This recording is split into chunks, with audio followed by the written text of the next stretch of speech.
जय ज्योती जय क्रांती। मी सुरेखा गोलप, सावित्री शक्तीपीठ अहिल्यानगर शाखा। सावित्रीबाई फुले स्मृतिदिनानिमित्त सावित्रीबाईंना त्रिवार अभिवादन। स्त्री शिक्षणाच्या शिल्पकार सावित्रीबाई फुले। एक शिल्पकार जसे ओबडधोबड दगडातील नको असलेला घटक काढून त्यातून सुंदर शिल्प घडवतो, तसेच आजची सुशिक्षित स्त्री घडवणाऱ्या शिल्पकार म्हणजे सावित्रीबाई फुले होय।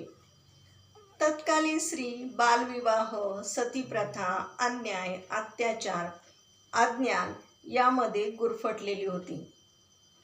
तिला जागृत करण्याचं काम करून स्त्री शिक्षणाचा पाया रचला। आतोनात अपमान, अन्याय सहन करून सावित्रीबाईंनी स्त्रिया शोषित समाजासाठी शाळांची मालिकाच उभारली। मुलींना शिक्षित करणे हेच स्त्रियांच्या सक्षमीकरणाचं शस्त्र त्यांनी मानलं होतं आणि आज ते सत्यात उतरलेलं आहे। त्यांनी घडवलेले शिक्षण, त्यांनी दिलेलं शिक्षण, स्त्रीचे शिल्प आज नानाविध रूपांनी विविध क्षेत्रात कार्य करताना आपल्याला दिसत आहे। खऱ्या अर्थाने स्त्रियांसाठी झगडणाऱ्या त्या आधुनिक भारताच्या शिल्पकारच होत्या। तत्कालीन स्त्री चूल आणि मूल याच चौकटीत तिला जीवन कंठावं लागायचं। स्त्री जातीला हीन अशी दुय्यम दर्जाची वागणूक त्या काळात दिली जात असे। स्त्री शिक्षण तर फारच दूरची गोष्ट होती। अशा प्रकारे गुलामगिरीच्या बेड्यात अडकलेली स्त्री त्या दास्यातून मुक्तीकडे नेण्याचा मार्ग म्हणजेच क्रांतिकारक शिक्षणाचा मार्ग या भारतभूमीवर फुले दाम्पत्याच्या रूपाने प्रकटला।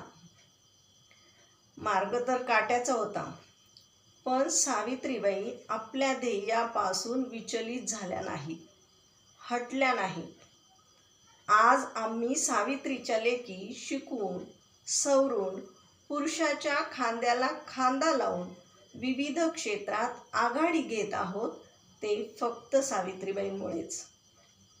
ही खऱ्या अर्थाने फुले दाम्पत्याचीच पुण्याई आहे असं सगळ्यांनी मान्य केले। स्त्री शिक्षणाच्या शिल्पकार ठरलेल्या सावित्रीबाईंच्या कामगिरीला नतमस्तक होताना पुणे विद्यापीठाचे नामकरण देखील सावित्रीबाई फुले पुणे विद्यापीठ असं करण्यात आलेलं आहे। ही त्यांच्या कार्याची महनीय अशी पावतीच आहे। सावित्रीबाई म्हणतात, शिक्षणाने मनुष्यत्व येतं, पशुत्व हरते, विद्या हे धन आहे रे, श्रेष्ठ साऱ्या धनाहून तिचा साठा जयापाशी, तो ज्ञानी मानिती जगा। असा उपदेश करणाऱ्या, स्त्रियांच्या दारी शिक्षणाची ज्ञानगंगा पोचवणाऱ्या सावित्रीबाईंचे विचार घरोघरी पोचवूया। त्यांचे कार्य अविरतपणे चालू ठेवून स्त्री पुरुष समानता, स्त्रियांवरील अन्याय अत्याचार दूर करून स्त्री शिक्षणाचे कार्य करण्यासाठी चला आपण साऱ्याच जणी मिळून झटूया। धन्यवाद।